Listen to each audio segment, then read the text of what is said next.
You're approaching a zebra crossing and pedestrians are waiting to cross. What should you do? Everyone's flashing. Come on. No. You don't flash people. You flash people. I've seen you flash people. What did you write down there? Like, what was that you just wrote? and he turned the clipboard and it was a huge L. Hello and welcome back to the 95th Cars Rule Everything Around Me podcast with myself, Edwin, William to my left, Benjamin to over there. Hello. And you guys behind the camera. In the camera. Before we start every single one of these podcasts, we have to answer the question whether cars ruin or rule everything around us this week. William? Rule. A rule? Rule. What reason? Searching for reasons to ruin, just in case. Unable to find reasons to ruin. Okay. E92 is here. Not in the unit, outside in the yard, and I've ordered many cool stuff for it, including a carbon plenum. Oh, Which is going from the guys at Evolve. They are actually giving me one. Very, very pleased about that. So that I'm very, very excited for. I've also ordered quite a cool exhaust, which you'll see in a later episode at some point. Murcielago is now with SPR, and it is working, and it's got its new exhaust, which is very, very cool. It needs one more little piece of the exhaust added to get it right, so because I want that car to sound perfect when it goes up Shelsley Walsh for everyone to hear. But that exhaust looks incredible, and it sounds really, really good as well. So it's with SPR, hopefully for starter motor and a couple of other little tiny little bits. Alpha's all good. McGann's away with John still. That's hopefully back soon. It seems to be okay and good. Shelsley Walsh will be 1 week away at this point. Shelsley Walsh. Yeah, it will be a week and a half bit. odd. Hopefully we see you there, gang. There's going to be some, hopefully Murcielago. Hopefully the microcar. The microcar we tried to start today, it tried to set itself on fire. It did do that. The Ninky Nonk, sorry, I must use its correct name. But we'll work that out. So overall rule for you, I'm going to say overall rule. I'm going to say rule for me too. Did we talk about the collecting cars thing yet? That we went to the track day at Dunsfold? Did we talk about that, Ben? You are the I don't think we adjudicator did. here. If not, I'll make it brief. Will and I were invited as part of our collecting cars moonlighting that we do. They said, yo, we're doing a track day at Dunsfold. We got invited down in the Murcielago and I went in the M3. A lot of people seemed to put some dots together that weren't dots. You were looking at splodges. There was a Ferrari 550 there, and I had lots of people messaging me going, congrats, mate. Congrats on the 550.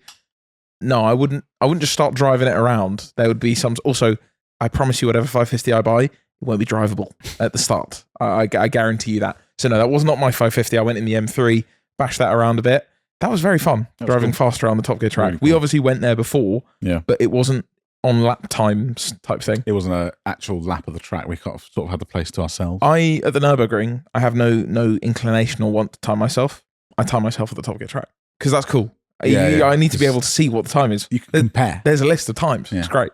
But no, that was fantastic. Shout out to Collecting Cars and shout out to the Creamers for commenting on the last video. I think there will be a video of some sort on Collecting Cars channel at some point. I was quite pleased because we obviously revealed the Murcielago at Top Gear track, but I never got to give it the beans around there because the car was unknown, whereas that was an actual opportunity. It felt like a completed moment to go, right, full beans around the Top Gear track. That was cool. Just missing a plate, and then that would complete it. It's application sent today. Whoa, it's cool. In the next few weeks, hopefully that'll be done. So I'm going to say I'm a rule for that. We've had some other stuff, and it's mainly a rule because just in hours away, we'll be boarding a plane. It's not hours, it's a day or two. A day and a bit. We'll be going to Monterey, a place that we've never talked about before, obviously. No, we've never been. We've never been, first time. No. We're so excited. But you know what, Ben, I feel like you're the most excited. You keep going, who's excited for America, guys? Yeah, trying to get everyone hyped up. I feel like this is what it feels like to be a parent with a child at Christmas. I'm looking forward to it. It'll be good. We've got this 8-year-old boy who's like, I'm off school. I'm just playing games during the day, and Christmas is just around the corner. Are you not looking forward to it? Yeah. You've got all kinds of exciting stuff going on. And we have more going on this time round. Yeah. And more things are happening. We do. Will's been plotting. I spent a lot of time, in a really good way, last time driving around the area and like seeing what was there. And this time, I looked at our calendar and I was like, Jesus, we're almost on like a schedule at this point of stuff. The next week's podcast will be coming at you from Monterey. There might even be some special midweek ones that come out after that. Because there could be some cool bits and bobs. Castes. Ben, Hi. Over to you, Big Cheese. I'm going to be a rule, and it's a rule for, do you know, it's a boring reason, but I think it's a good reason. I was driving my Clio around, and the initial novelty of that car has now, you know, when you first buy a car, you're like, I want to drive it every 2 seconds. Yeah. That's now started to wear. Not that I don't like the car. I love it still. Already. But no, it's the bit where you're like, I want to drive it back and forth, like home. I was You daily. want to drive it every moment of every day. I was dailying it gone. for like a week, and then I got to the point where I was like, okay, now I'm at the point where I want to bring them both cars home, go for a drive in the Clio whenever I want to, but not necessarily daily it. So I've switched back, and now I'm back in the Golf doing like my commute to work, and it's just a great daily. Where 3,000 RPM is slightly more normal. Yeah. Although actually quite high for that car. You know what? I borrowed the car because you left it here and took the Clio at some point to go and get some parts for the Fiesta. Oh, other rule, Fiesta we took to Brands Hatch. We won't say it because it'll be in the video soon. It's quite fun. It was very fun. Young Benjamin had some fun too. I did, yeah. But I had to go to Ford and pick up some parts. No cars around, so I took Ben's Golf. I have a bone to pick you with you, Big Cheese. Me? Why do you leave no fuel in your car? And now I know I was using the car. There wasn't a plan for me to be using it. There was 6 miles of range in the car. There are reasons for this. Please explain. I can't really explain. Is it because you haven't put any fuel in it? Well, yeah, it's fair. Now, I don't know. I've always done it. What I usually do at the minute, because I'm sort of swapping cars. Oh, yeah, swapping cars. I sort of go, right, I've got to go to Reading. So it's like tomorrow, so I know I need this much fuel, and then I'm going to switch to Clio because otherwise I'm just putting 2 full tanks of fuel in 2 cars, and it gets expensive. Right, but you're not using them at the same time. I know, but you will use that fuel eventually. You'll get through it. I know. Also, this is the other thing. You're rich enough to have 2 tanks of fuel. Yeah. I get what you're saying, but at the same time, it is my problem to sort out. I didn't ask you to take my car. No, I know, and I admit that, but also it stresses me out. I got in the car and it went, bing, 6 miles of range. 6 miles is interesting. Does it not leave you with such grand anxiety? That's what 6 feels low. Usually I'm at like 30 and I'll pull Nah, it was like go now to the nearest place you can. Like also, not a good idea with a diesel. No, at all. not at all. Yeah. Also, it was kind of smart for me because I then had to put fuel in, and I wasn't going to put like £3 in to just make up for what I did. So I think I put 15 quid in. Oh, so you put fuel in it? So yeah, of course I did. Thank you. That's been baffling me for like a week because I got back in the car and I was like, I didn't have much in it. Yeah. I had like a quarter of a tank. I was like, okay, cool. Yeah, because I had to put a minimum. You can't put like £7 in it. Even that's a lot. It would have been like £4. I wasn't going to walk into the cashier and go, yeah, £4 on pump number sort one. Of thing please, that I do, I guess. 80p, please. Yeah. But I just didn't understand it. I put the minimum in the Clio the other day. So you put the minimum amount? Because I miscalculated and I needed to get home and it wouldn't get me. No, I was in traffic, sorry. There was loads of standstill traffic on the M4 and because I sat there for like an hour, obviously my engine's idling, so it's just using a bit of fuel. And I got probably 10 miles from home and it went, no fuel. I was like, damn it. So I had to go to like a service station, but service station fuel I'm not paying for a full tank. So I would literally put in the minimum. I put 5 litres in the car and I was like, that's it. That'll get me home. Amazing. Yeah. Right, well. So for me, it's a rule. That car's great. The Fiesta was great. I was very nervous. You'll see it in the video, but yeah, it was good. Is that, look, just days before Monterey, a triple rule, a lovely thing to see. Now, not last podcast, the podcast before, we had a little talk about watches and we said we would do our watches in the next episode. Now, they didn't arrive because I believe they came from all corners of the globe. Yep. Mine definitely did. I think it's time we go through our watches. Mine came from the north of England. Shall I go first? I'd love you to go first. Mine's the least interesting. Ben's been very sad about his watch. I was really disappointed. So for those that aren't aware, we talked about automotive-related watches, and we talked about the Mark II Clio watch that my friend Evian had sent us. You guys have destroyed the market. The creamers have destroyed the market. We had someone sent in a message saying it's something like 3 Mark II Clio watches have sold in the past 3 months. Yep. Since the podcast went out about 2 days previous, 40 had been sold. It was 30 or 40 had been sold. There were auctions that had like 5 days left on them, and they were. Bear in mind, I bought one. Right, you were £6. £6. I went on there and it had 5 days left, and it was at 50 quid. Also, it's the kind of item that someone will have on eBay for months, if not possibly years. Yeah. Like even if they've got multiple of them, you might sell one every few months, but they've just been sat, and then all of a sudden, there's people like, "Damn, I have to get up and post this. What the hell? I have to find where that is." So if you've bought a Mark II Clio watch, you're now part of See you later. you are now part of an exclusive club of creamers. And I'm not wearing mine today because I've got my new watch. Well, I found out that your one is really nice because I bought mine. I'm great. It was £6. Mine was a unmolested version. The eBay description on mine said, but I was shocked. It was like the watch is in like perfect condition, and I don't want to test out any of it because I don't want to take it out of the case. I can't take it out of the case. It's like sealed. I got it. It's covered in what I think is turds. Oh yeah, it's all worn. Now, was that after you'd worn it or before? No, that was before. Surprisingly, the front of it's all scratched up. Doesn't work. And I haven't. I looked at it. I took it out of the packaging. I went, I'm not. In that case, I'm not. I know what I've got. Yeah. Meanwhile, our friend Evan, you can't. That's a gift. You can't sell that.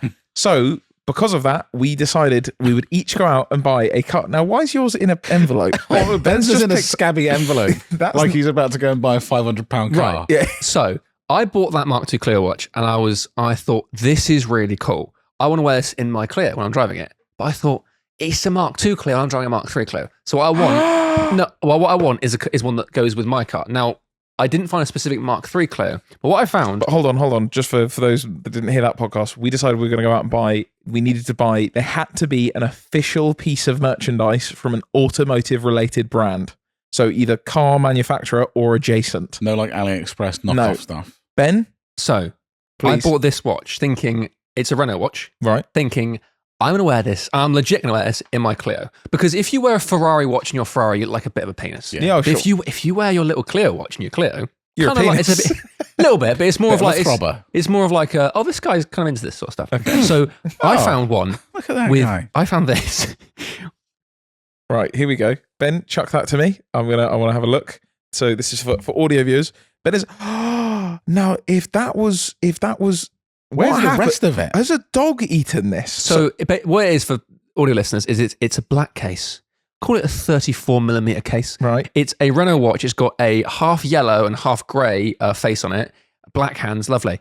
It has a bright yellow strap. Yeah. So my thought was, I'm going to wear this in my Clio with a bright yellow strap. Your yellow car man. It looked online like a little bit used, but the person said, yeah, mint. But what it is that this strap is obviously it's from the 90s. This strap it's plastic. It's like a rubber material, and it's so old. So I took it out of the case, and I went to put my wrist and bent it around my wrist, and it just snapped. And it snapped. I was so upset. Oh no! So now I'm feeling that feels to me like Renault Sport Spider.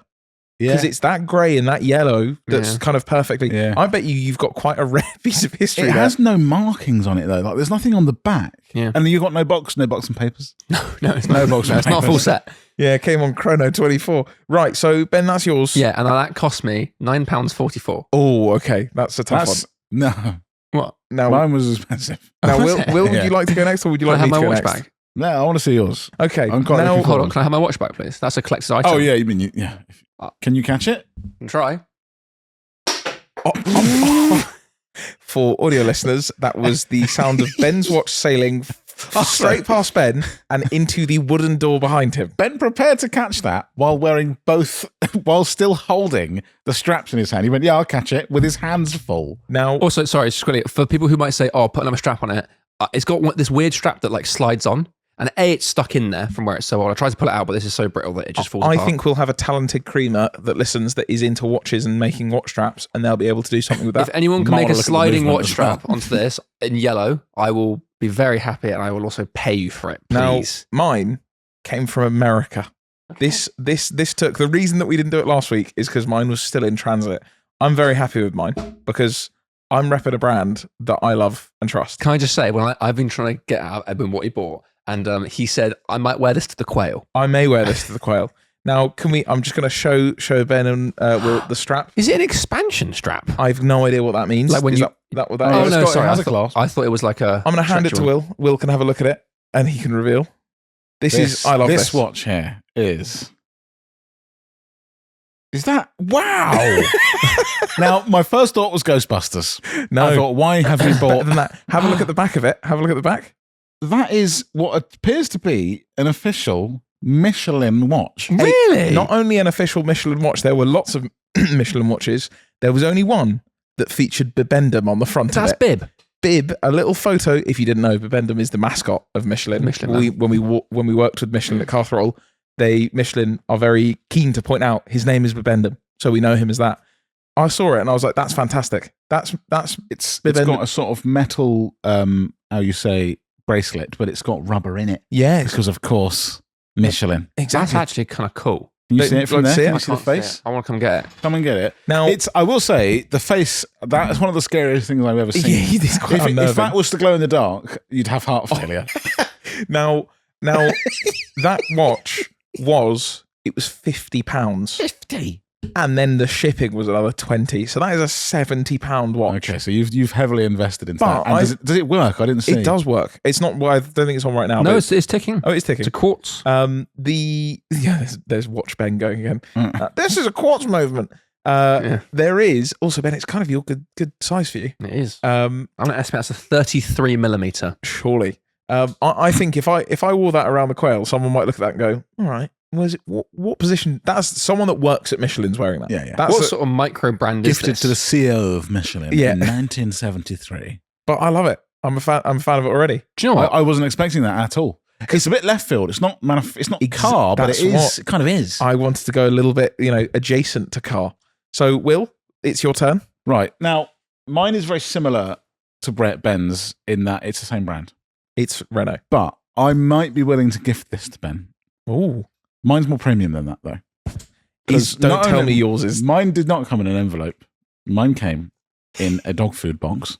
And inside the dog food box was a box for the watch. Now, all we know is that Will said it is exceptionally smelly. Whoa! That is a Renault Sport.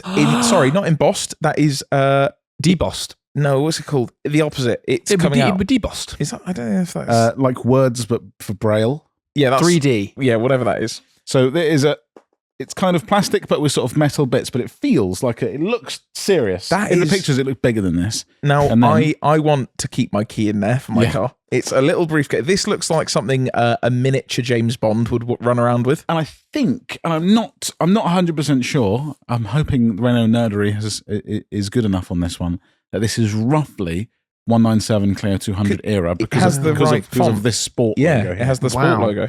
I can't remember, but it is in the theme of a dive watch. That's Sport. actually kind of sick.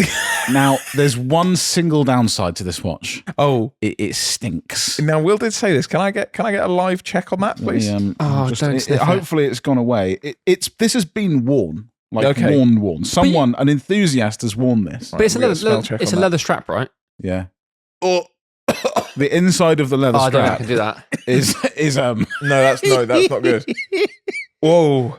But have a look at it. Oh, that's pungent. It's relatively normal. It's not too out there. It's not bright yellow. It's a black kind of dive watch style. Ben, this is Ben with a black bezel. You need to make. It says Renault Sport. You need to make an offer on this to Will. Now you could whack a leather strap on it. Oh, I'm not going to throw it. I will let you come and tell me what it's like size wise on your dainty wee wrists. Meanwhile, the audio listeners going, okay. Wow. No, I'm in here for now, but let's see how this plans. Because I think era wise, it should be right. I don't know. I haven't been able to find any paperwork. I've got one single. I've got a booklet in there because it did say it comes with box and instructions, and apparently it has new batteries. Instructions: put on wrist. The instructions are in English. Here's how you set the time. Yeah. It does have a date on there as well. Wow. It's essentially a Rolex Submariner. Okay. It is. Ben confirms. It's a date sub. I'm just saying how. Wow. It came up for sale and I was stunned, and I couldn't believe it came in that box as well. So we have got 3 different Renault watches. This cost me. Oh no! Surely not. Can I guess? How many? How much was it listed for? I think it was listed. You got a deal. I got a deal. I think it was listed for £85 and you paid 60. I didn't pay that. I didn't pay any of those. I think it starts with a 1. It does start with a 1. Oh no! It was listed at £155. I think it was. So you paid him 197. I made an offer at £100 and he accepted it. Oh wow! Okay. £100. Now there got to be some nerds out there or people that worked for Renault at the time to tell us how rare these all are. Now that's got to be rare. Now we each went out and bought 3 watches, as you just heard. But I decided, in my travels, I found something, and I decided. Oh no! Will took another sniff. But you could that watch there. Sorry, but you could give it a little wipe down, new strap, and it's good to go. That doesn't, from a distance. It looks quite nice. No idea, and then you get up close and go, "Why on earth are you wearing a Renault Sport watch?" That's muggable. Okay. and then they get it home and go, Jesus Christ. Give me a watch. No, take it. You keep it. I decided in my travels, I found something, and I decided that there was actually a watch that all three of us needed. Now, I've bought this on the company card, so these belong to C.R.E.A.M. I would like you to tell me what the most obscure car we've ever owned at TDC is. Rover Streetwise? The micro car would be one of the most obscure. Of course, that's one of the most obscure. I'm talking about if you know, you know. RX4? Car people. RX4? The Neon SRT4. The Renault RX4, you say? No. Because it turns out that they made a promotional watch for the Renault RX4. That's sick. But no, Ben, it's not just that, because they made them in 3 different colours. No! And guess who's managed to source one in every single colour they made? Actually sick. So 2 come in their original. This is their original promotional pot. In a sort of hair wax I'll tin. take the one that is wrapped in someone's used tissue that does smell as well a little bit. But in one of these, you take one, Ben takes the other. They are each different colours. Wait, which you know what? We'll do luck of the draw. So the Renault Scenic RX4, one of the most odd cars that Renault ever made, a very strange car.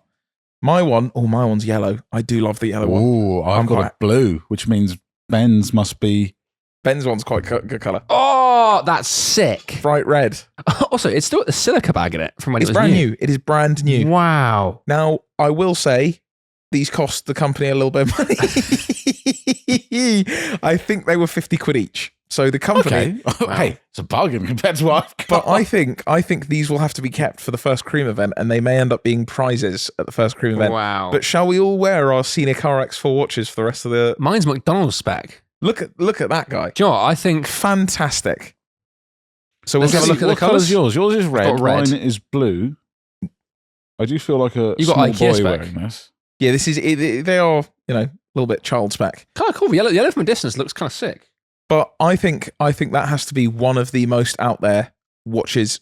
Who decided to make... Mine's still got the case back sticker on it from Ben, like when it's Feel brand free new. to take it off. I can't I won't do that. strictly fit mine on, but I'm going to do my absolute bet. If I pass out during the podcast... I'm going to say that's cooler than having like a Clio 200 watch. A Scenic RX4. It's like an if you know type thing. Oh, there it goes. Mine doesn't fit on me. So I'm going to go. So who knows if whenever we end up doing our first C.R.E.A.M live show, you may end up going home with a Scenic RX4 watch. Also, I have a feeling we may have just destroyed the entire Renault watch economy again. So shout out the C.R.E.A.Mers who managed to get your hands on a car watch. Maybe when we do our live podcast, everyone will have to come wearing their watches. That'd be quite cool. And you must show us. Yeah. They must be functioning and showing the time, and they must be a real OEM. Everyone's spending money to get watches restored that are worth 15 quid. Now I'm seeing this in person. I haven't really worn this. This is amazing. This is a Renault one. This is the Renault Sport one. Ben, Benjamin, how much do you want for this? How much? I mean, Oh yeah, you can pay me about 100 quid. you must buy this from me. So strap it away. Thank you for bearing with us, audio listeners. We will put some photos up close of each watch for the viewers as well. Ben, happy? Oh, that's sick. Yeah? Look at There you go. That it suits Also, you it as fits well. well. It does suit you It quite suits nicely. your sort of childlike vibe. Thanks.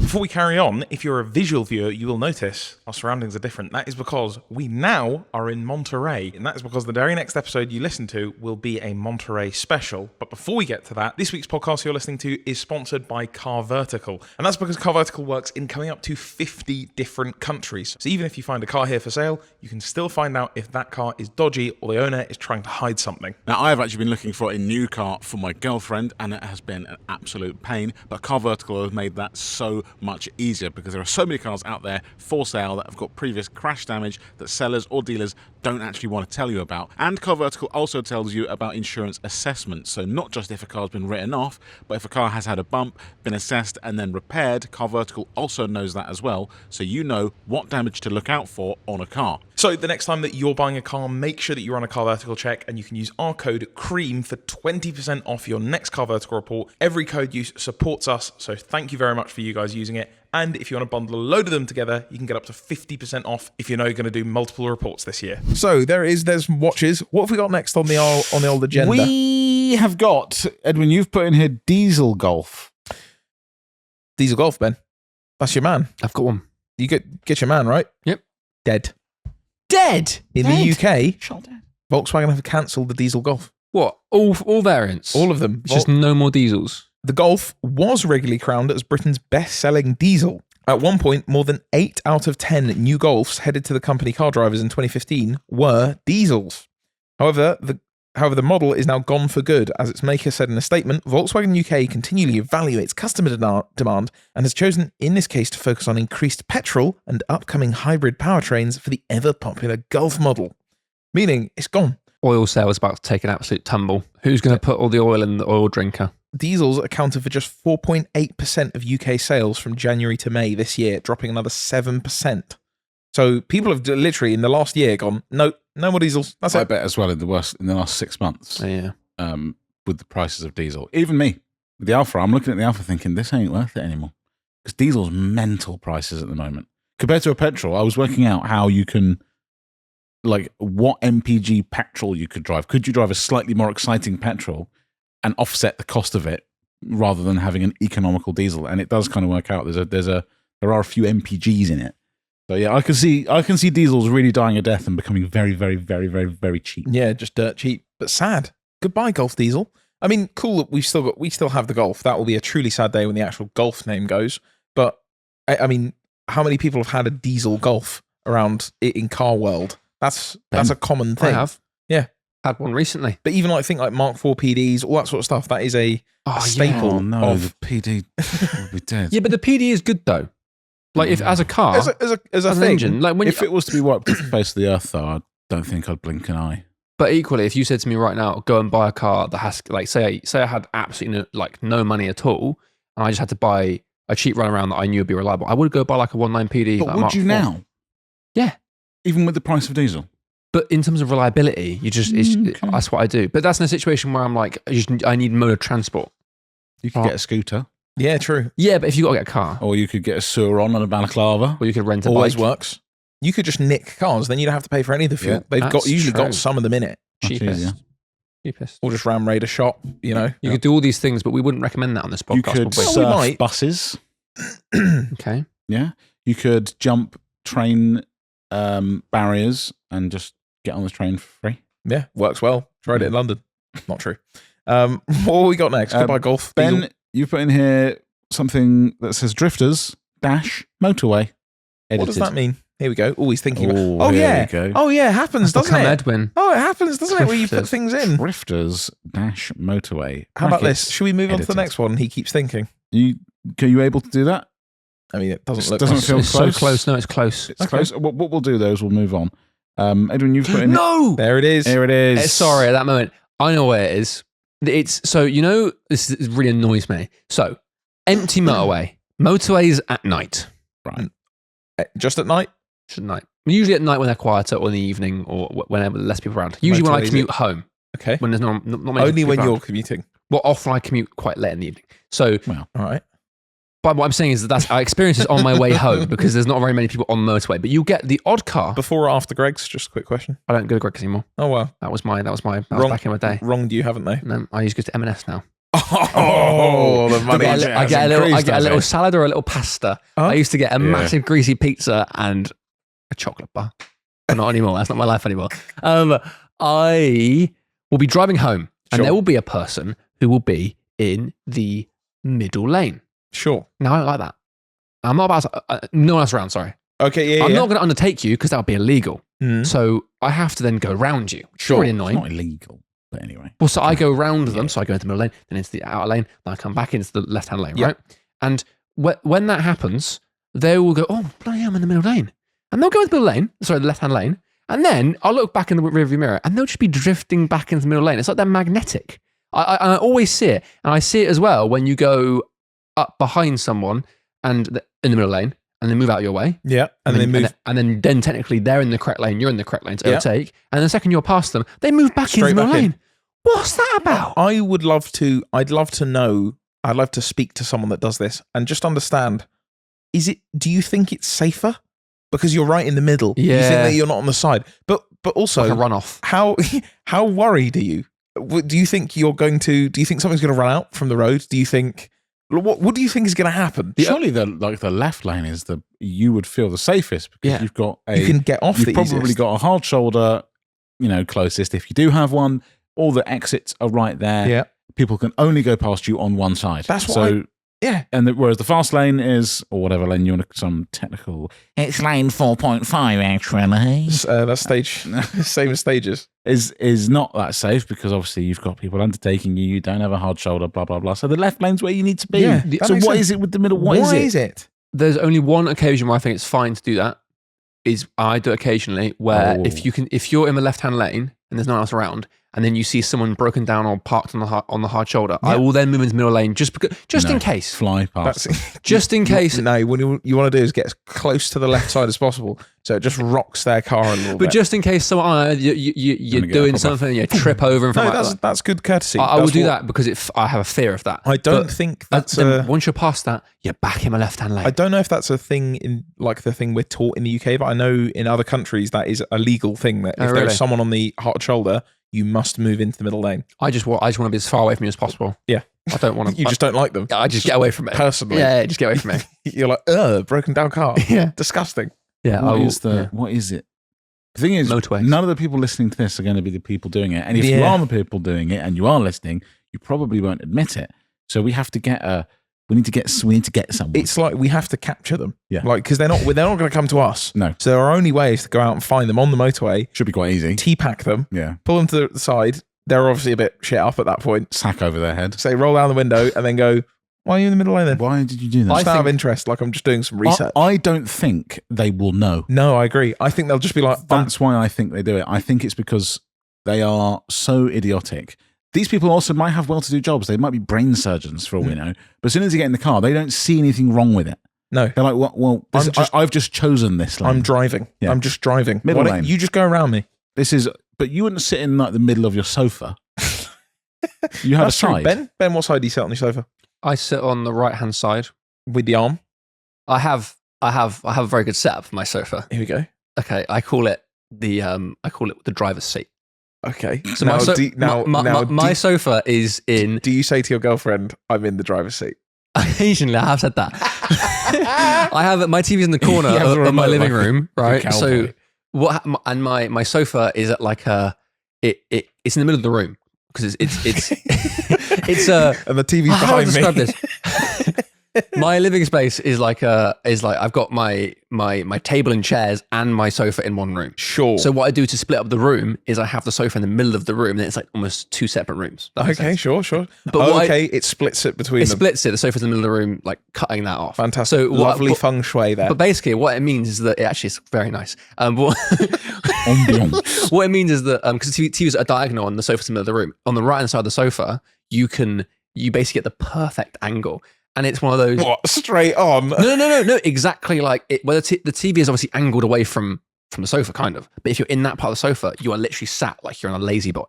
Fantastic. And I've got the footrest. That's it. So everyone else on the sofa is... no, they can still see. So your girlfriend's she's looking directly into the sun or what? She'll facing sit... the wall? Yeah.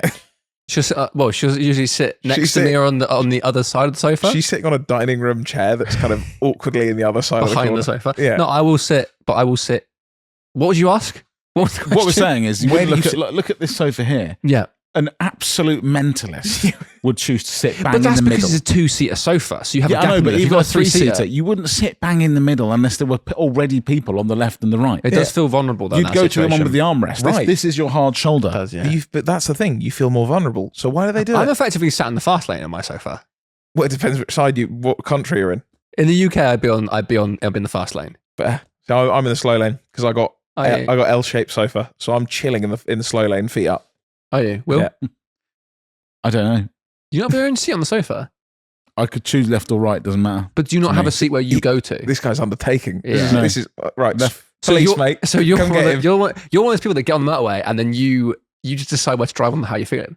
Whereas me and Edwin, I'm sat in the fast lane at 90, and then Edwin's sat. You're what? You're probably not. On the sofa, I am. but at 3,500. And then you're sat on the sofa, Edwin, just in the slow lane. Doing just 60. Chilling. Yeah, just chilling. I'm with the trucks. And you got your feet up. So me and the boys, me and the trucks, we're just chilling. But if we could detain one of these cretins, one of these people, just to question them, that's all we want. We want a sort of simple interrogation style scene. 24 hours in police custody type thing. Like we're probably not going to have enough to hold you there. Yeah. So we're just going to have the 24 hours. We're just going to, you can no comment a few times. fine. You're well within your own rights. But we will get you. Yeah. We're going to find out. And we will find out why you did it and the real reason, the real cause behind it all. Because you're all stupid.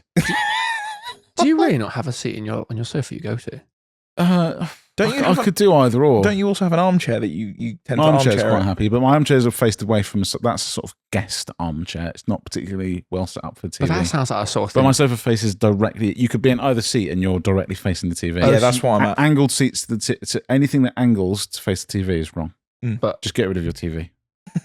But then, go outside. what will I watch? The Or window. just go and watch someone else's TV. Through their window. Okay. You won't get in trouble. Don't worry. It's fine. You can do that. Yeah, like a sort of TV licensing man. I'm here to see if you've got a TV license, and you just sit down for an hour and watch something and go, yep, you certainly do. Yeah, you do.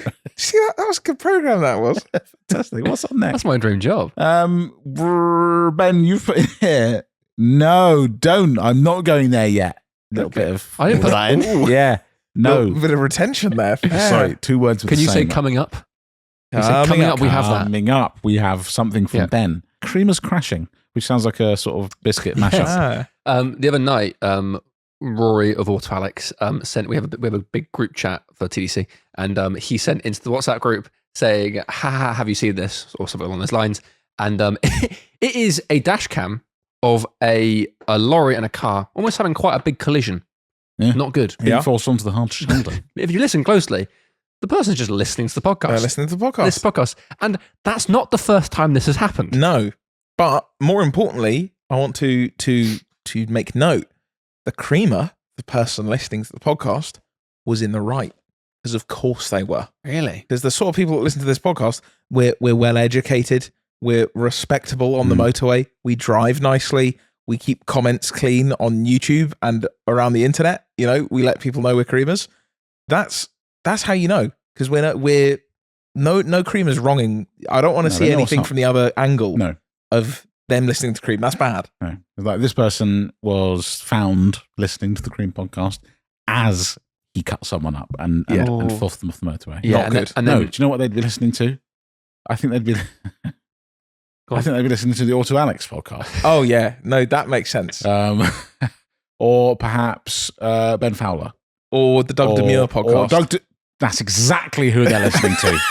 They'd be found And do you know listening why? to Doug Demuro's podcast, the Cars and Whoever podcast, wearing nothing but sandals. Yeah, exactly. Meanwhile, Ben Fowler and Alex just catching a stray for absolutely no reason. I couldn't think of anyone else, but now you've said Doug They're probably DeMuro. listening to the William Chandler episode of that one as well. Barefoot Doug DeMuro listening to Cretin sitting in the middle lane cutting people up. Yeah, who was sat there. He was probably sat there for upwards of 20 minutes and then went, oh, my exit here, and just cut straight in front. It's because his mind was numbed by the silly things that Doug was saying. Doug was saying, you can pull in front of trucks, they will have to stop. My cars don't look better lowered, that's stupid. And the guy went, yeah, watch this. Feet don't look better with shoes on. What are you talking about? And it's not the first time this has happened, because we saw months ago another dash cam of, I can't remember exactly, I think it's a car driving and someone overtakes them in like a really dangerous spot and cuts them up and stuff. That was Will driving. But because it was, I got sent it because it's one of those reels where you have the overtake, dangerous bit. It's like a little hook at the start, and then it cuts to the main. I think clip it's Big Jobber, isn't it? But you can hear in that first section like one of us talking. Yeah, it's like, what is that? And then it cuts to, and it's like, yeah, that's just the podcast. But so listen, please don't crash listening to us, because. But also just know that if you do, we're on your side.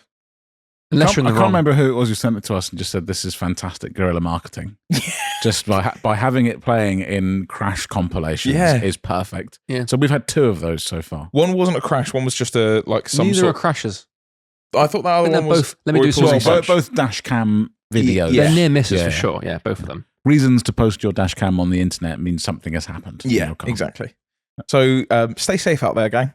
Yeah, stay safe. But if you do happen to have anything happen and you were listening to it, post it on the internet. It's like you've been framed. Fantastic. We'll send you £250 if you send it. Ben will send you £250. I'll send you £250,000 cash in the post and a Renault watch. The only thing that I think would make it better is if it was like Tracks at Night or lorries playing in the background. Oh, that would be amazing. That would be good. That would be amazing. That would be good. Hold on.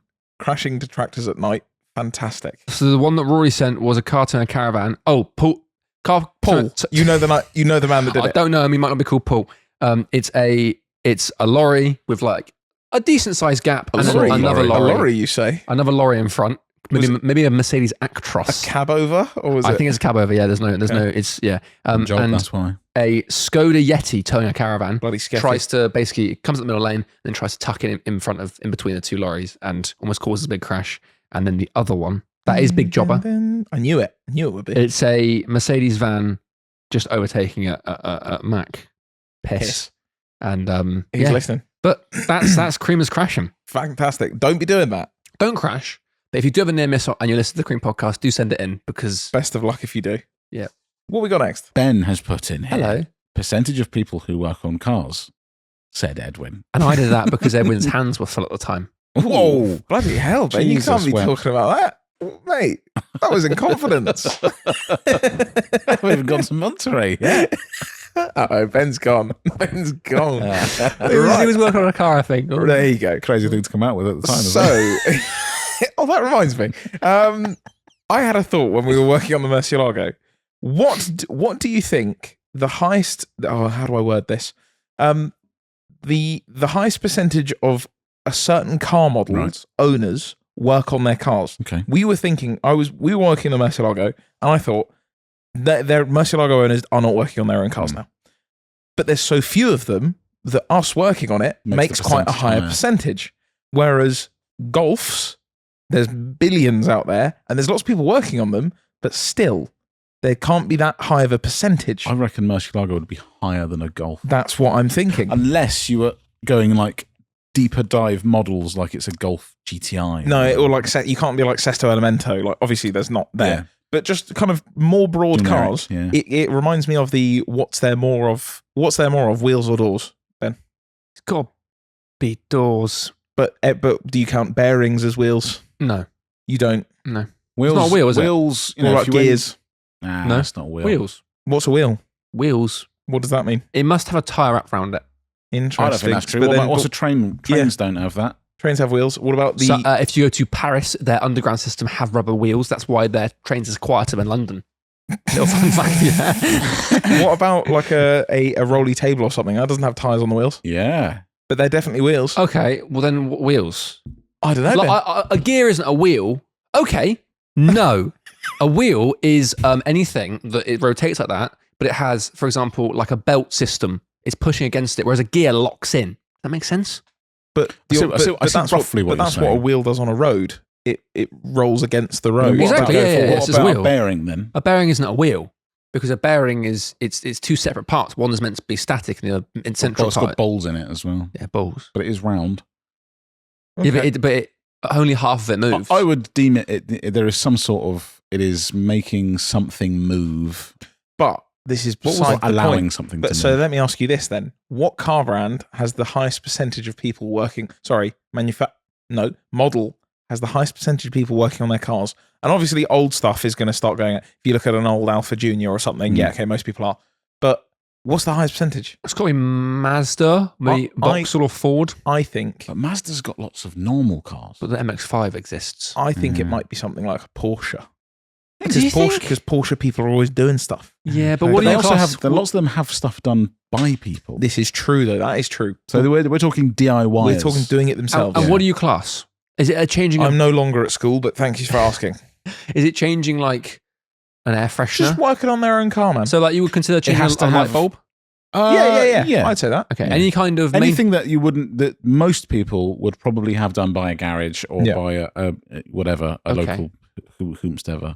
I'm just playing devil's advocate here. Is cleaning your own car working on your car? No. Well, usually you pay a man to do it. No. But that's not. It's not the maintenance and modification. How about that? That is not maintenance. Maintenance is kind of maintenance. But Ben, come on, come on. Don't look into our eyes. Stop being facetious. And Sorry, splitting hairs over there. I would say, you demon. Do you know what? I'm going to say Renault's up there. I think that's quite a good point. It's got to be BMW. Oh yeah, I'm thinking like 3 Series, but then there are so many normal. When you think of how many 320Ds are there, you go. That are just being serviced at genericgarage.com. It always skews it because you think, demon. Sorry, I was thinking about Ben again. BMW, but then an X1. Nobody's working on their X1. So what is it? I think it could be like Ford. No, but there's too many Fords out there. Too many normal Fords being. I think it would be supercars of some variety, because there are lots of there are probably the majority of them are the people who just give it to a specialist and do it. But there are lots of people who just do. I'll do the spark plugs. I'll do the brakes. I'll do a headlight. I'll do whatever it is. I'll do those basic things myself because this is how I can afford it. Yeah. But there's a lower number of those cars, so the percentage is higher. TVR. GTRs. GTRs got to be up there. TVR, but that's I would say yeah, exactly. Yeah. But they're also dead, so I think that's not the owners. No, as a brand, really. Yeah, but that's not what you asked. Bro said when. When did I ask? Yeah, but yeah, okay, fine. TVR's got to be up there. Anything that's a dead brand. Yeah. MG? MG. Surely you've got some people working on that. No, but now we've got all the Chinese ones. Yeah, so now excuse it, Ben. It's not really MG. I guess if you went for a specific model, you might get. All right, models then. Like, because not many people with a ZT are probably having it looked after by a. No, they're just doing it themselves. Yeah. So one for the creamers. Let's have a discussion. Let's have some ideas in the comments. Science, please. Well. Facts and science. Don't make stuff up like we do. Like Ben does. I don't make anything. I make some stuff up. What we got next? That's actually really bothered me. I keep thinking about it now. Anyway, we had a photo sent in by a man whose name I can't just about see that. His name is James. I don't know what his surname is. I don't know if I can say his surname. Perfect. But he sent in an email saying, I am creaming in an F40 today. Crazy cream location. We did ask recently, what are your best cream locations? Podcast specific, please. And James said, I guess just win that one, shall I? I'm just going to flex on you real quick. So here is a photo of an F40, and then just for proof is him listening to tractors at night inside the F40. Is it his car? We don't know that. Doesn't really matter. We do not respond to emails. Very rarely anyway. What we do is we get the email. If we want to talk about it, we'll talk about it in the podcast, and this is your response. So, James, is that your F40, or are you just flexing on us? Don't lie. Also, he said, obviously, F40 doesn't have CarPlay, so you have to listen to it on a Bluetooth speaker in there. You know what? Extra points. Which would indicate that he was at least driving it. Yeah, it's true. You wouldn't take a Bluetooth. You could just play it on your phone if you were just sitting there still. So, what's the sitch there, James? Tell us what's going on. You still win there, James. Yeah, you definitely win. Best cream location of the week. If anyone can, and it has to be legal. Yeah. You can't just break into someone's car and say, well, I was listening to tractors at night in a McLaren F1. I did do a night in a cell, but still. And no AI. No AI. None of that shit. We know. What we got next? News from Ben. Will he come prepared? Will he know what this is about? Will he come with receipts? Benjamin, this is the Hennessy Blackbird. Ben, you told us about this. This I thought was quite cool. And we were at TRS when it got announced. And I looked over at these guys and said, guys, and they didn't seem to care. So I'm going to tell all the creamers, maybe you'll care. The Hennessy Blackbird, it is Hennessy's next car. I believe they only make one at once. Not one car, but one model at once. They have is it the F5? Yeah, something like that. Is this the Venom? Which I'm still yet to see anywhere. Apparently that's going to be in production until 2028. 80,000 horsepower ultra car. This is I'll be real with you, it looks a bit like a Watch Dogs car. Well, but Ben, you two should like it a lot. Because it's got a cool name. Well, it's called. Do you know why? It's called because it's all based around the actual Blackbird, around the plane. It's basically meant to be inspired by the SR-71 Blackbird, which will be over there absolutely fizzing over currently. It's one of my favourite things on Earth. I think they said also the exhaust of the exhaust of this car is supposed to look like an exhaust of a plane. It's kind of like a four. Imagine a Zonda that you tried to explain to an Italian through a phone, and they just kind of got it wrong. Okay, I can see in the wings there, the wings there, the sort of that lean in. That's very cool. I think it looks cool. It's also got, if you look at the roof scoop there in the bottom of the roof line, it's got P1 vibes. That is a McLaren P1. That is. If you just showed me that, if you went on Cardle of the day and I looked at that, I'd go McLaren P1, easy, one and done. And the interior's got. It's got a lot of analog dials, and it looks pretty cool. Now, the cool stuff. Does it do 2,000 miles an hour? Now, this is what's interesting, is that I think they're going for the enthusiast market, not necessarily, because the Hennessy, for those who don't know, they did the Venom, which was I believe the fastest car in the world at one point. We know that? They tried, I think it was. It was up there. There was that weird controversial claim, wasn't there? Around the sort of, I guess, later era of Bugatti Veyron. They had the Venom F5, which I don't know much about. But this is. No, we'll. I'll tell you the top speed. Go on. 220. Oh, so that is a tenth of a Is it Blackbird 2200? I think That's the sort of nerdness we need. That's how you know he's on that plane. Is that true? Speaking of, I'll have a look. I'm pretty sure that's true. Anyway, I'm going to say, I think I've heard murmurs. I want to say it's got 16 cylinders. Wow. Okay. I'm going to say it's a V16 quad turbo. Okay. It is a 6.2 litre NA V8 targeting 800 horsepower manual rear wheel drive. What? Jesus. So they've gone, screw all this mad stuff. Yeah. There's no point fighting this fight anymore. Bugatti's going to win. China's going to win. Yeah. Let's just make a cool car that drives nicely. I mean, it does still have 800 horsepower. It's 800, but still. yeah. So their target is 800 to 850. Crazy. Wow. 800 to 850, because obviously the Venom or the F5, whatever it is 1,000 skrillion bajillion horsepower. It is also SR71 Blackbird did Mach 3.2, which is 2,193 miles an hour. So roughly 2. So it needs to actually do. Now, is that? I want to know. Did they go for 220? Are they saying that? Well, they should be doing 219.3 miles an hour. But that's pretty cool. I thought, and it looks pretty cool, and I think that's. Do you know what? We're heading in in the right a bit weird direction. that they haven't gone for mega power in the thing that's named after. I guess Blackbird. A lot of Blackbird was aerodynamics and stuff. Was now I don't know anything about planes, but was the SR71 Blackbird the driver's the flyer's aircraft? I wouldn't say so. No, I'd say like an F-16 would be that. It cruises at like really high speed, and it would take it's entire more of like, states to turn corners. And that. So it's more of like an M5 or it's an autobahn smasher. It's a big autobahn cruiser. Yeah, you fire missiles at it on the autobahn, and you're just outrun. Yeah, it's just happy in sixth. Yeah. Just around the 180 mark. You get off the ground, whack it in sixth, or probably maybe even fifth, and then you just cruise up to 3.2, 2,000 miles an hour, and then you got a nice little cup holder, got a little bit of jazz going. Do you know what would be great? Do you know what would be fantastic in that? What's that? Is it done? Is it not finished? Is it? They're saying they're making it. If it had some sort of afterburner feature. 2029 then release that. That's ages away. It's not that. It's 2.5 years. But like an afterburner type thing where it's like you can, like a fighter, it's not fighter jet, but a jet type thing where you can initiate an afterburner, and that's how you get to your. Probably not.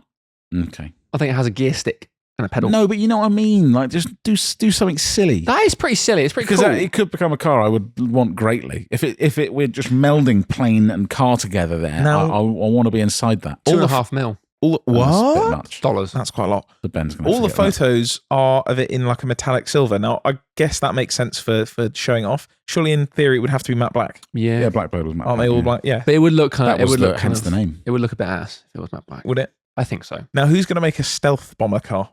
Who's going to make a B2? A stealth bomber car. It's a avoids. It's a Reventon. I guess they already did that. Kind of would be. That's cool. Something that speed cameras can't detect. But there's a new bomber though. There's a B-21, I think. Yeah. Oh yeah, planes is it? B-21 Raider. Okay, what we got next? Will you be seeing that at Monterey? Well, you'll be seeing it at the Quail, of course. I won't be doing that. Thanks for reminding me. I was packing my clothes yesterday, and I looked longingly at my linen shirt and thought, won't be bringing that out. Bring it. No, I won't bring it. Ben, I always put it on. Bring the shirt. Just in case, bring it. It's a bit. Ben, just in case, bring it. It's a bit see-through. I might have to buy one. I don't care. No, I'm gonna have to wear a vest underneath. Do you know what, Ben? You're definitely getting in if you wear that. No, I don't. It's a rough wear, that one. But I looked at it and I thought about the Quail, and I was like, get it in. I'll have to go to Target if in some and buy a shirt if in some. What is the word? Miracle, as the somehow ticket happens. But I have had 2 emails saying no. Ben, so I doubt you it. never know. I do know. You never know, mate. Edwin, you've put in here people's driving positions. What's all that? You know what? I was driving in the ML with the Fiesta behind it, and when you're driving a tow car, you take life a little bit slower. You're in the slow lane. You're doing 60, so it means that you tend to get more time to see people when you're going past. I've talked about it before. Why am I still passing people when I'm doing 60? You shouldn't be on the motorway if you're too worried to go more than that. Also, it's dangerous. Also, in cars that I saw the other day, a brand new RS3 with a guy doing less than 60 mile an hour on the motorway. Maybe he was wearing it in. What? What? Well, you got to is that 1,000-mile thing with a new engine? You got to be a bit careful, not rev it too much. That's why Ben's driving around under 3,500 RPM. Thinks every new car he buys, even if it's used, I'm not doing that. I'm just doing the running in. It says 135,000. Yeah, but I've just bought it. I'm not doing that. Ben took the joke that people say when someone says, "Oh, it's barely run in." You go, "It's what? Oh, what? Yeah, I know. I'm still doing it. Keep it down. You can't win. You can't win. If I'd driven that car at Mac Piss, you would have gone, it's cold, you can't No, we would have bearings. gone, good stuff. Yeah. Anyway, I keep seeing on the motorway when I go past, and it tends to be the slower driver. Their driving positions might be the most mental thing I've ever seen. It's dangerous. Yeah. I see people less than 30 centimeters away from the steering wheel. Yeah. Like hunched over. I get some people have like back problems or issues where they have to be sat in a certain way in a car, but no one has to be sat maybe half an inch from the steering wheel or craned with your neck over the edge. What are you doing? Also, you've got to be careful because if you have a crash, you're getting slimed. You're done. You're slimed. I just wasn't expecting you to use that word. By your airbag. Your airbag is. It's literally in the driving test. You have to know how to set your seat up. Do you? Yes. I want in mine. They said read a number plate from a distance. That was That's the only thing. And they said read a number plate. You did it and they went, fantastic, here's your driving license. Yeah, you don't even need to go out. You're better than most of the people that come in. They do that, do they? They say you have to set your wheel up correctly. You have to set your headrest, all that sort of stuff. You don't remember anything from your driving I didn't have to do that. Unless you did your driving test in a 1940s Ford Pilot. And then you don't have any of that stuff. You just get in and go. What did you do yours in? Sorry, off topic. What did I do mine in? Mine was in a B-class diesel. Crazy. What was yours? I was in a Nissan Note that I did. I had one driving lesson to try and get through so that I could have a car for the driving test, and it was Nissan Note. And he got upset at me when I didn't put the clicker in the handbrake. Really? He said, "Are you going to pay for my new handbrake because I used the clicker mechanism?" And I went, "What?" And he went, "Hey." He did the same. Someone said the same thing to our friend Jake when he came to work in the UK. Yeah. From America. Different guy said the same exact thing. You going to pay for my handbrake mechanism? Brother, do you understand how a handbrake mechanism works? Wait, what? Because you pressed the button and pulled it up? No, because I didn't. Use a ratcheting mechanism. But that's how it's designed. They claim that you're supposed to click the button in, lift it, and let go. They did do that for me, but then also you're a fool. I was an Astra. I was a diesel Astra. That felt big. It felt wide. Well, it wasn't. You were training to be a police officer. Through the boxes. Yeah. Right, that's a decamp left. Actually, my instructor was incredibly London, so it was a bit like that. I think I've talked about it before. I had the most softly spoken, not my test instructor, was the most softly spoken human on earth. And it was really unnerving because he was, I don't know, 6'6" and about as wide. Okay. And then he walked in and I was like, oh my good God. And he went, yeah, so we're just going to go for a little drive today. And I was like, what's going on here? Please don't, nobody leave me alone with this man. Yeah. I don't like this. But I wasn't a fan of that. I went the wrong way.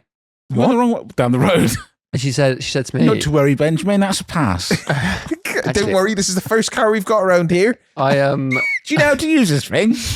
Well, you don't fail, or I don't even think you get a minor if you don't follow the sat nav or what they say. Yeah, I think they just shout at you. So she went. Do you have to do that in your test? Hold on, just shout at you. You had to do the sat nav. They go, part of it is sat nav. They go, I'm now going to let you follow the sat nav.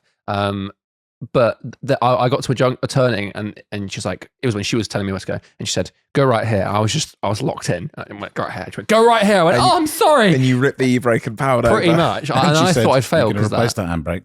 I thought I failed because of that, and I was like, well, you can't really do that.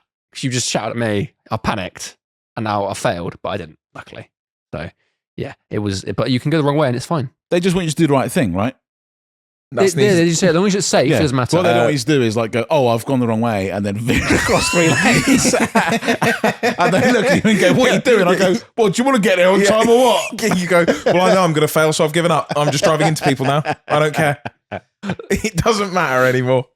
Yeah. I do find it amazing, the difference in... I mean, I've only had 2 driving tests, which I failed my first one, which was really annoying. Did you? Yeah, it's really annoying. Wow. I was the first person in my whole family. Got cut off by an orange Fiesta. Weren't you distracted by a Lamborghini? I know, I nearly failed the second one for that. Oh, right, by the yellow Murcielago. Crazy. Could have been your car. Could have been me. Just how different it is. My first one was militant. I failed on basically my wheel touched the curb. You know when else you just pull over? You were doing 130. You just mowed down a whole family. Oh yeah. Oh come on. What? I just clicked the curb. Yeah, I was following the directions, was I not? You said left here. But you know I'm going down High Street. You know when they just like, I'll just pull over, which for a start is just stupid. What? Pull Not over? because I failed on it. But you know they just go, I'll just pull over. Why? Why would I pull over here? I don't want to pull over. They find somewhere safe. No, you find somewhere safe. I am driving from A to B. I don't need to go, well, I'll just stop on this road, shall I? You stupid idiot. Anyway, I pulled up alongside the curb, and then as I adjusted myself, I could feel there was it just slightly touched the curb. I think it was that way. Anyway, the tyre touched the curb, and I felt it, and I just saw out the corner of my eye, this little bastard make a note. And I was like, I wanted to say, like, what did you write down there? Like, what was that you just wrote? And then he got back and he failed me on it. and he turned the clipboard and it was a huge L. He just showed it to you. He just went, whoa, bloody hell. Right, you're going to pay for that rim you've just mashed up. But then my second test, when I passed, it's just the most chilled dude. He sent me down a road. He said, you want to go down here and left? And I was going down this road. like as a parent, he's telling you where to go. You want to go down here, left, then take the second right. Yeah, essentially, he was like, going down this road. He said, do you want to take the next left? And I looked at this road and there were no lefts. And after a while, I said, do you mean right? He went, oh, yeah. And that was sort of, he's like, I've gone the wrong way, which meant he was now off of his route, so he didn't know where to do some of the maneuvers. So I did a turn in the road, which should be a 3-point turn, but it's not. And then after that, he was like, no, you're all good after that. Don't worry about it. And then just passed me. I was like, this was the easiest test. Meanwhile, he went, I'm so embarrassed. Right, you've passed. And just don't tell anyone about it. The first one didn't talk to me at all. He sort of like, his thing was, right, once we were in the car, he didn't say anything. He would just make a note if something happened. The second one was just chatty. Yeah. So he'd be like, so what did you do at school? So what are you studying? What are you planning to do this? What you got for a job? I was like, what's going on? Like, I just went from military general to just like your uncle doing it. Also, you're distracting me. Hey, you crash? Yeah. Yeah, no, it's because do you want to go, what are you doing at school? Also, it's left it. Oh, no, it's not. It's right. We got on the radio there. Put something on. Get your Bluetooth on. Yeah, it's mad. I don't know what the rules are for that, like being how chill you can be. But my one felt like the complete extremes of either. I was like, this doesn't help anyone doing this. My brother, he won't appreciate me telling this, but I'm going to. He failed straight away. There was like this really weird junction out of no, he got in the car and there was a junction that comes out of this driving. It was notorious for being badly laid out and also all of the paint on the road was messed up. So people basically wouldn't look properly when they come out of the junction. And he just was stressed and he pulled out of it. But they still make you do the entire 40-minute test. Yeah, that's so he was like, I'm out of the junction. Off I go. There's a 40-minute test. Comes back and they go, you failed within 3 seconds of being in the car. They should tell you failed, then you can just really mess up the rest. Yeah. Or you just start pulling the handbrake. Turn it into a memorable one. Or you go, you know what, I'll head back in and I'll come back another day. Well, let's see how many fails I can get then. Start going just warp speed, making them press the pedal. Jesus. Yeah, what are they anyone got any what? You were saying something I asked about driving instruction. I apologise for that. What was the thing? If anyone's got some good fail stories, or past stories perhaps, let us know. And again, they cannot be fake. And shout out to the younger creamers who are maybe getting their license soon. Don't worry, even if you don't pass the first time, you get there. And it's getting easier apparently. Why is that? I don't know. They're like changing the booking thing or something. I failed the first time. I heard recently about. But I didn't. What? Technically, I failed. I had it's more than 3 of the same minor. You had 75 minors. I had 4 of the same minor, which is a fail. Well, my minor was, and I've never told you this. There we go. What was it? Going too slow. Oh, for God's sake. And it was because you had multiples of them. It was because they have this stupid rule where it's like you have to be basically at the speed limit. wait. You got this stupid rule where you have to drive at a reasonable pace. You got to drive, say it's a 40, you've got to drive at 40. You can't drive like 30 because they say you're holding up traffic. Yeah, because that's not. I had someone in front of me who was not a very good driver and they kept speeding up and slowing down. Was it a mirror? One of those very shiny trucks. No, they were speeding up and slowing down. So I thought, right, they're annoying me. I'll try to chill out here. I'm going to go slower. So it was a 40 and they were going from like 45 down to like 30 back up. And I was like, I can't, this becomes like a little, and it was a little bit of, it was a little bit of a like back and forth thing. I didn't want to fail for like getting too close and whatever. So I just sat at like 25, 30. Only for this one section of it, but the lady was like just writing down. I could see her every 30 seconds just writing down like another tick. She kept going, looking over at the rev gauge and going, and she said to me, she was like, when we pull back into the test center, she went, right, now you have got 4 of the same minor, which is a fail. I was like, great, cool. That's it for me then. And then she went, but to be fair, like I kind of saw what they were. Ben slipped 10 grand across the table. Yeah. And she went, come to think of it. She went, you have got 4 minors, but this is the first time I've ever done it in a Bentley. So, you know what? I think we'll pass it this time. She said, she was like, it's technically a fail, but it's kind of not your fault, I guess. So, I'll let you have a pass. Yeah. Do you think you'd pass the test now? I know, absolutely not. Well, okay, you believe you will. But of course I would, and of course I'll pass first time. But I think if I were to think about it, I think my driving is better than how they deem. Absolutely would not. Yeah, no. Why not? Because I've seen you drive. Yeah, but you wouldn't drive like that. No, so when this is stupid, because from living in Africa, where everyone you drive from age 10, 11, on the roads, perhaps. When I came to the UK, I did some driving with my parents, like, what do you call it? When they're learner driving, but you're just driving your car with them in the car. Yeah. With my dad teaching me. My dad is you've both met my dad. He's not he doesn't drive like a well-to-do. Yeah, he's not a driving instructor. No, he's not a driving instructor. So I decided I'll get one driving lesson before my test. And I did the driving lesson, and the guy got out and said, well, he drives like someone who's been driving for 5 years. He has a lot of bad habits. Just driving with one hand, one arm on the can you do that? But he said you have to learn. To pass. You need to learn to pass the test again. You can drive fine, but you're going to fail on all of the things that normal people will fail on. So I think I would not. I think I'll pass flying. I think I'd pass. No, because I'm only 7 years out. If I put my mind to it, and I don't speed, which you will. Well, you never do that. Which I wouldn't do. No. But just those little things, or go through red lights at night. Bits like that. Why are you admitting to all this? No one's making you say this. I got told off by my driving... Temporary red lights. Yeah. I got told off by my driving instructor for trying to rev match. Because I was still trying to learn to do it. And he went, don't do that. Why would you try and do that? Fortunately, I didn't know about that when I was learning, but that would have been tough. Yeah, left foot braking, sending them straight through the windscreen. Just a bit of heel and tone. We're just coming in. Here we go. I'm like, well, he's going a bit quick. I go, don't worry, I'm going to trail brake through this corner. you get read the plate. You get in the car. You just put on a helmet.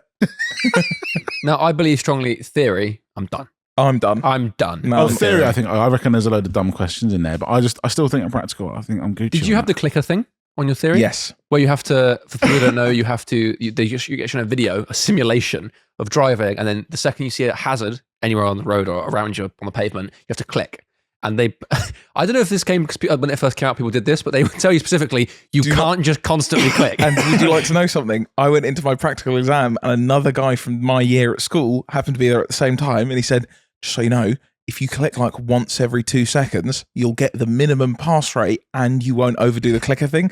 Guess who failed it for clicking too much? Yeah, I do remember hearing that. It's like, just click every like this interval and you'll pass. I'm like, is that how hazards work? No, yeah, he tried it, failed. They designed it and went, right, put a hazard every 2 seconds. Like, make it a beat, like dunk, dunk, dunk, dunk. Rich Porter listens to that. Say that again. The hazard test song. Yeah, I remember it being kind of odd, but I don't really remember the result. I remember some of the questions being odd. But maybe we should do, maybe in another podcast, we should pull up some questions. Now, and see if we I feel like I remember there being a question about a family of ducks. What? Like, if a family of ducks are walking across the street, are you legally obliged to stop and let them cross or something? Hang on, my driving instructor, and he was a lovely man, but he was a stern man. He said to me one time there was a pheasant that ran out in front of the car, and I braked very hard for it, and he got very upset. You got upset? Very upset. He said, he was like, "What would you do? What? So you would? Was it a cat? It was something. No, it was a cat. Sorry, because a cat ran out in front of me, and I stomped on the brakes, and he was like, "Don't you ever do that because you could cause a crash from behind you." Blah, blah, blah. I was like, "Okay, maybe there's some truth in that." However, I'm not going to write off someone's family pet simply for this driving lesson. Write them off. The cat B. But you know what I mean? Like, what? You would just accelerate through the cat? Yeah. Just to not.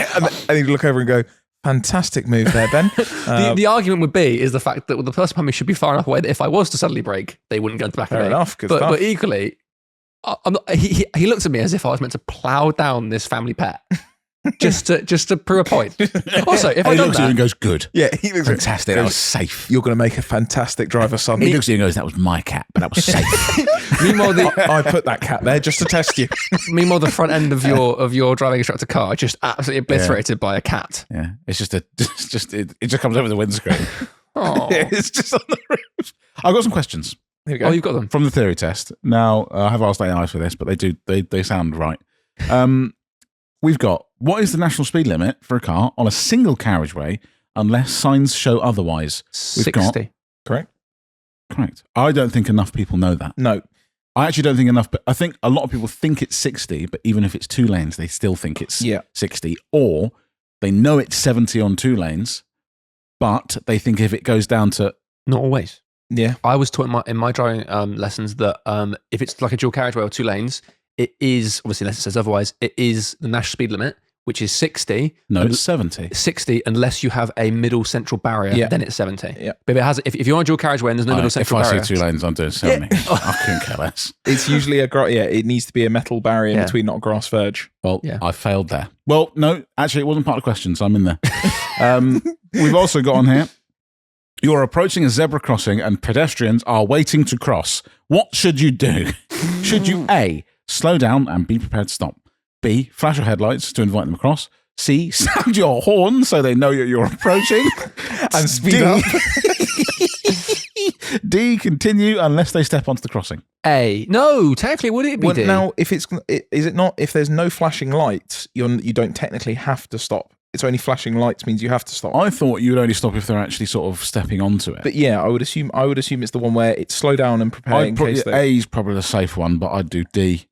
I would continue unless they step onto it. I would mount the pavement and go, seeing as they're using the road where I'm supposed to be on, I'll mount the pavement where they're supposed to be on. Which is the safest way to do it, because then you don't cross paths. Exactly. I think it's A.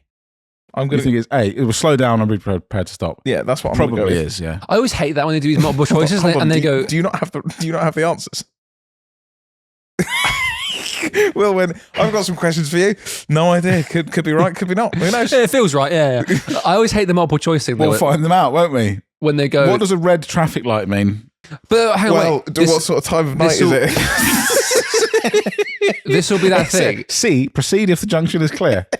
I mean, this will be that thing where it goes, it's a multiple choice and it goes, what does red light mean? And one of them will be like, a red light means you should stop no matter what and wait. And then the rest will be like, plow on through, take down a family of 4. Meanwhile, 17-year-old me, I know this one. Or pull the handbrake. It's like, well, obviously it's the first one.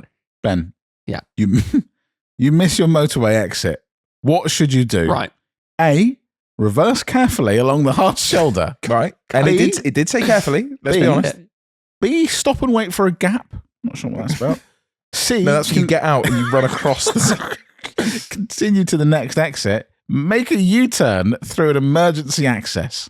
Lovely. Fantastic. I think it's the last one. Emergency access U-turn. Yeah. Either that or reverse down the hard shoulder, especially when accompanied by a J-turn. Yeah, I was going to say, why not handbrake turn it and then drive backwards? And that way, if a car is coming, you can quickly move out their way. Stop and wait for a gap. Do you know what? Stop and wait for a gap. If I'm thinking of that as the junction's still kind of there and you're just sort of slowing down, I've seen people do that. Yeah. Not stopping, but where they slow down to dangerous speed, then go, I'll cut across the white lines. I saw the other day, as I was getting off at my exit, a car that had with an older lady had tried to drive down the wrong way onto the motorway the wrong way. Oh wow! And had clearly been told or realised and had turned around, managed to beach her car on the centre median, just about get it off, and then cut across 4 lanes of roundabout, basically the wrong way again, going the wrong way.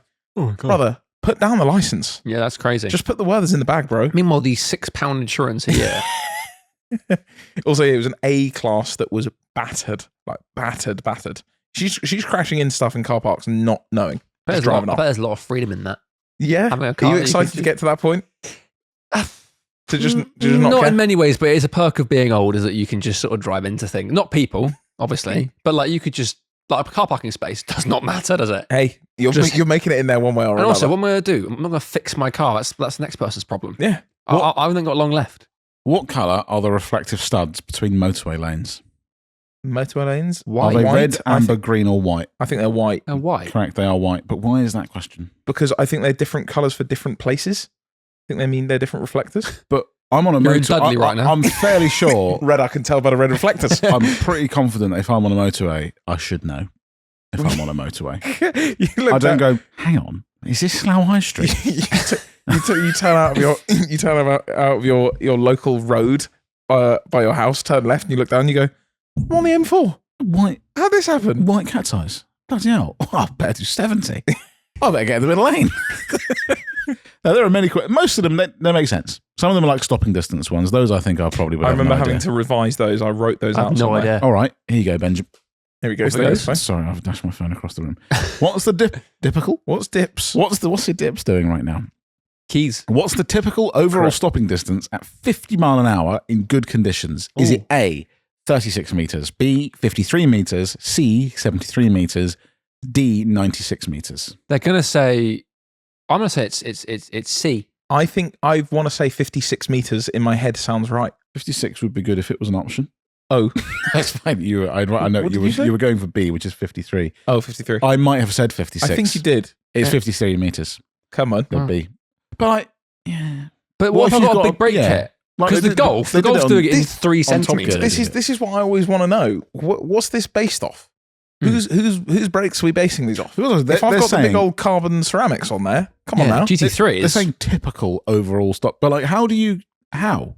Where are you getting that from? Yeah. What are we talking about? And like, what age are you going up to? Are you going up to new cars? Did you stop recording that at like 2005? I guess they have to. In a Fiesta with drum brakes on the back? They have to make it work to the worst car on the road is still kind of included in that. So also, like, how hard are you pressing the brake? You know what I mean? It just said stopping. No, just hold it 20%. Mate, I stopped in 7 miles. It didn't say. This one's got a thinking man question in it. Oh, okay. It's actually a thinking distance question. What meal deal would you have? This one is, you're driving at 30 miles an hour. Okay. Ben's a lot feasible as long as the speed limit is above 30. Ben doesn't even need to close his eyes for that one. You see a pedestrian step into the road. Yep, okay. Roughly how far will your car travel during the thinking distance alone? Is it 6 meters, 9 meters, 14 meters, or 23 meters? You can't quantify it because what if I'm really thick? Oh, sorry. Hey, yo. I think it's. Was it 14? Was the third answer? The third question? It's 9. Oh, does it 9 meters is your thinking distance? But does it mean like 9 meters times? is the thinking man's distance? Does it mean reaction times, or does it mean like how long do I have to consider stopping? Because if I'm not very intelligent, I might think I don't need to stop there. It's how long at that speed does it take for you to even register that that's an issue and that you need to start reacting to it? Because I'm really indecisive. Oh, yeah, so for me, I'd be like, I don't know, should I? And I'd probably call one of you and be like, what do you boys think? You'd probably be at 27 because after 9, you'd go, that might be a person. And then by 18, you've gone, nah, I think it should be okay. I want someone to check it. 27, you go, oh, no, that is, I need to now make something happen. Yeah. By which point, they're over the top of the car, gone. There's questions here about when you should use your horn, or what times you should use your horn. I said this the other day and you said it wasn't true. No, it is. I didn't remember that 11 p.m. Yeah, I didn't know that either. Well, sort of 11 Because we were coming home from Brands Hatch. Between 11:30 p.m. and 7 a.m. Because we were coming home from Brands Hatch and whoever was it Edwin? Someone just laid on the horn. And I said it was 9:30 p.m. Someone being a clown. And I said, you can do that because it's not 11 p.m. And these guys went, what? That's not a rule. And look at this. So maybe at some point we'll have to take our driving test again for a video. Quite fine. I'm flying through that. It's easy. You'll be flying. Yeah, driving instructor, please don't do that. You're driving through a tunnel. What should you do? Wear sunglasses. Downshift. Drop a gear and just the options are funny. But there's you're dazzled by headlights from an approaching vehicle. What should you do? The actual answer to that question is slow down and, if necessary, stop. Oh, okay. What, on the motorway? I mean, that just seems. I know it says if necessary, so it needs some critical thinking. Flick your high beams until they stop. Well, I can't see. I'll just stop. That might be one of the things I remember most from learning to drive is the word dazzle being used so very much. Everything is about dazzling other drivers. You're dazzled by these lights. You go, don't dazzle another driver. I remember being bollocked on learning to drive by flashing someone. You can't do that. Yeah. No, but like flashing someone out. We wanted to have a look at it. Flashing someone through or flashing someone to thank. You can't do that. Do not do that. Your horn is only there for alerting drivers of your presence. Of your presence. That would be flashing lights. Huh? No, I know, but it's same with the horn. A horn is only there. Everyone's flashing. Come on. No. You don't flash people. You flash people. I've seen you flash people. What's your? I know this is a podcast and this is listening, but what is your thanks hand?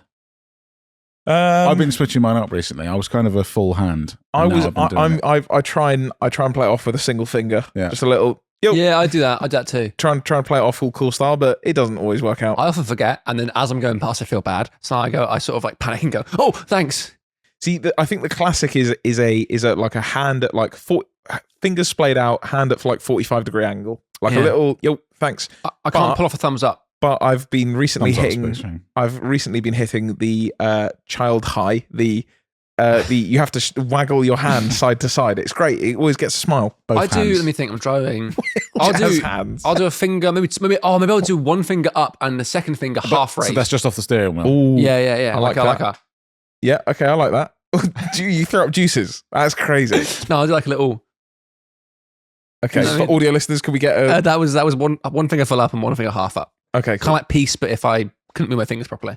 If you were like chill about it. Yeah, like peace. Yeah. When we're out and about together, we tend to greet people we tend to go zesty on it. Salute each other, in a different fashion. Hang loose. But when I'm on my own, it's like I try to switch it up a bit. Just give them a hand. Do you ever just not? You have to give them something strong, otherwise it doesn't feel honourable. The English in me will not let me not thank someone. If someone doesn't thank you, do you then out loud go, "Oh, well, you're welcome"? Yeah, absolutely. Yeah, of course. Absolutely. Of course. Even if it is their right of way. Even if the only time I won't do it is if it's like lights, if they're lights. But even like when you have a giveaway when they have one of those stupid things where it's like, oh, you need to wait for these people to come through. I have a desire to thank those people, but then sometimes I think they do have to. You're contractually obliged. I'm going to start doing that at lights. When light goes green and there are people waiting at the junction, I'm going to go, thank you, all guys. They don't have to. No, they could. Like, legally, they have to, but like they don't really have to. Morally, they could just drive through that. Yeah, if we were in a completely uncivilized nation, they would just go, well, I'm just going to drive through that. Yeah, but we can just thank them, saying thank you, thanks for following the rules. What we need to do is when it goes green, get out of the car and go, guys, I just want to take a quick moment to just say thank you all for stopping here, waiting your turn. It's really good of you. Anyway, have a good one, and then get back in the car. And then the lights gone red. Yeah. And you've caused the pile. What did I interrupt? You were saying something. I interrupted with driving. We were on people's driving positions, which I don't think we fully completed. Can't remember. Anyway, just fix your back up, mate. Stop it. Stop leaning over. I don't know what. Ben's got quite a leaned back driving position. I have a bad back though. But is that? I would have thought bad back would be like lots of back support, whereas you've got this. I adjust it. Depends. My back is very. it changes quite a lot. It depends if he's loose or he's tight. I used to be very lean back, and I'm slowly getting further up. Because you're old. I'm nearly vertical always. I've always been. We'll always used to comment about our car up after I'd driven it. It's crazy. I'm 90 degrees. Bolt upright. Bolt upright. See, I like the thing is, back. it's so long, so the seat is far back, so you have to adjust that getting in after doing. But then you get in the seat like what? Actual L shape, like full L, like that. There's no like slight lean or anything. It's just L shape. It's just sat on the floor. I'm trying to see over that bonnet. I'm trying to see through there. Edwin, you've put in an RS6 advert. I think I talked previously about this at some point that there is a new Audi advert, but I've got a photo of it up this time. Really horrible. This is a terrible photo, I'll be completely honest with you. Yeah, there is. It is an advert I've seen at multiple service stations for the new, I was going to call it the RS6. It's not, it's the RS5, the new wagon RS car. And for audio listeners, it's a blank page with a RS5 thing, like kind of shape, but it's blurry, it's all shaky. And at the bottom, it says at 6,800 RPM. I get it, but nowadays we talk to Al Clark. Car adverts are harder and harder to make. 6,800 RPM's not impressive. Like lots of cars do that. In fact, I looked it up. A load of Daihatsus do it. Lots of lower level Hondas. Now it's a V6 twin turbo, so it tends to be with turbo cars. You don't have a higher rev limit. A GTR from 2009 that was 7,000. Yeah. M4s, F80s, they're all... This is not impressive. No. This is not a cool fact to have. Do you know what is cool? 600 horsepower. That's what it makes. But I assume they tried to put that through and the regulatory people went, you're promoting unsafe driving. Why hasn't it been taken? It's just a dreadful photo. It doesn't look like it's going fast. No, it just looks like it's shaking. It looks like they've taken a very poor photo. What they've said is at 6,800 RPM, this thing rattles like you wouldn't believe. The build quality on this, horrible. It is. Yeah, I saw this advert on the way in. I think it was on the way into Becky Services, and I had to take a double take. I was like, "What the? Why?" I just don't understand what it means. What are you advertising there? Because also, it doesn't. I get it. You'd say 600 horsepower at 6,800 RPM. Yeah. But to a normal person, not us, would go, I don't understand what that means. If it said 8,000, you'd be like, you know what, fair, or 9,000. Cool. You'd be like, you know what, okay, that is a selling point of that engine, but it's like that's not a high amount. You could put it on anyone. Yeah. Except for Ben. Except for Ben, yeah. At 3,000 RPM, I'm doing 45 mpg. And it's a perfectly in focus shot of a Clio. Next up, we have an update on the Cadillac. Hey. So the old Cadillac, which now finally it may rest in peace. It may. Dead. So, well, I don't know about dead. Well, the message did say dead. Okay. We haven't seen like photographic evidence of it dead, but there is photographic evidence of it liveried up, having done a bit of racing. Yeah. Now we did say, I will admit, we've been hypocrites here because we said the car would not go off to be banger raced because we were worried about the liability of it. But someone close to the channel, who we kind of knew of before, said, I would like to banger race this. I will take the shell. I will strengthen it. I will do whatever I need to do. And don't worry, you can wash your hands of it. I'm not a viewer, essentially. I'll sell this to you. Can I buy it and take it banger racing? So there we are. The Cadillac had one last ride. So just like the RX-4, shout out the watches, just like the scenic RX-4, it had one last go. I want to know what they put in it. Yeah, I want to know what to make it move, because obviously we sold it with no engine. The body looks better. It looks in much better condition than it did before. And maybe this wheels and all sorts. Maybe this isn't our car, but it looks. There are bits of damage. Like there's a crease here on this rear that looks exactly like it was when we had it. But you wouldn't be able to make a new crease. It would just crumble. And you know what? The giveaway is kind of the crumbly bonnet there. Yeah, but they've fixed a lot of it down, obviously, for racing. So that looks like it's some sort of intake. Yeah, it's weird. So the Cadillac went racing. I think that was a suitable end to its life. I want to say that it's either a Ford engine. There's a common engine that they put in banger racing cars that just go into everything. So I'm wondering if it got one of those. But crazy, had one last ride. That's good. It's good to see a nice definitive end to that car. Should we end with a little Forham question? That's not how you spell it. Forum question. Oh, go on then. This is from you've got one. Tom Poyner. Hello, Hi, Tom. Ben. Forum question. How are people actually managing DPF and cat deletes when MOT time rolls around? Between sorting the hardware like sports cat, swapping parts or gutting pipes and dealing with tuning that goes with it, how do you handle both the software and hardware side long term without turning into a total headache? You're not every year. You don't. You just leave your cat in, man. Come on now. Don't be so stupid. Yeah. What if it was for track use only? I think answering on behalf of what I've heard people do multiple times is the thing that I think a lot of people will do is they will find a friendly MOT tester. So that is friendly. A very friendly MOT tester. But I think the realistic thing that most people do, and I've done when I was a younger boy, is so I swap cats in before the MOT. Swap a cat in. Yeah, but then you go, when you take your car after MOT just simply on track, then you can put the cat back in. Exactly that. Sorry, take it out. Take it out. But yeah, it's a sticky one because nothing is technically legal. Because legally you should keep your cat Legally it needs to stay in there. If it was there from factory, it needs to be there. There are cats you can use like legally sports cats. They pass emissions. They pass emissions. Yeah. But in theory, you're supposed to leave in the factory equipment that was there. But even these Clios, my mate's Clio is behind them, just doing some servicing on it. Like yours, Ben, the original cats disintegrate. You can't. And there was a point when I had this car for him. He wanted a cat in it. He didn't want a decat, so he had to buy an aftermarket cat. That's not original, technically. It's not like a sports cat or anything. But that's not the original cat that came with it. So how far down did they go?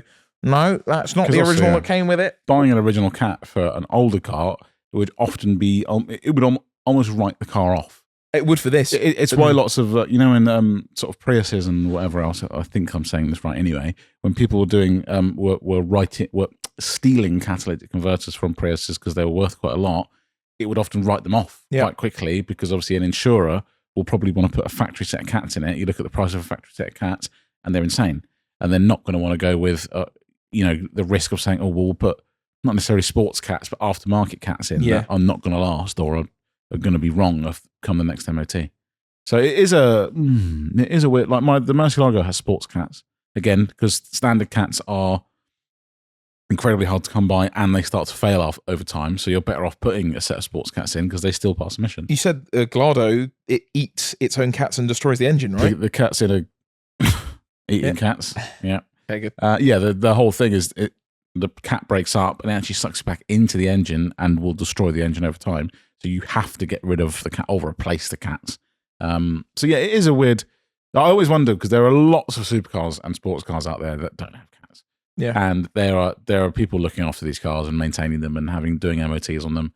And it maybe you get away with more of it on a car you use less of the time, and it's not something you're using every day. I mean, also decats, if you are considering doing it, it can be really stinky and annoying. Yeah, it does. It gets annoying. It is. My MX-5, I had, because it was a track car, had a race exhaust system on it. I've started up to work on it here multiple times, and it gets boring, man. It's just annoying. It stinks, and Smelly. it is also just loud and drony. Sometimes it can sound cool, sometimes no. There are some cars as well that, because you have multiple cats. I think Clios are the same. They might have multiple cats. Like M3s is a big thing. E92 M3s, people get rid of primary cats. It's a really common thing because they still pass emissions with secondary cat. I had it with one of my old cars. Fortunately, mine did pass, but some people don't, where you delete one set of cats or you put sports cats in or whatever, and you leave your secondary cats, which everyone does. Now, in theory, it passes emissions. But on paper, that shouldn't pass because you're missing a set of cats that would have been there, even though the emissions are perfectly within reason. Yeah. So an MOT tester could visually look at it and go, well, actually, cats that were there are now missing, even though it passes emissions, I can still fail it. Yeah. So yeah, you kind of want an MOT tester sometimes who uses a bit of common sense, if you're going to try and stay within the rules anyway. That was really why I picked the question, because I think a lot of people think there's workarounds and there kind of isn't. Also, I will say, when you're 17, 18, it kind of feels fun and cool and rage against the machine, man. But as you get older, it's a faff to have to deal with this sort of stuff, like to try and play hooky and find a way around.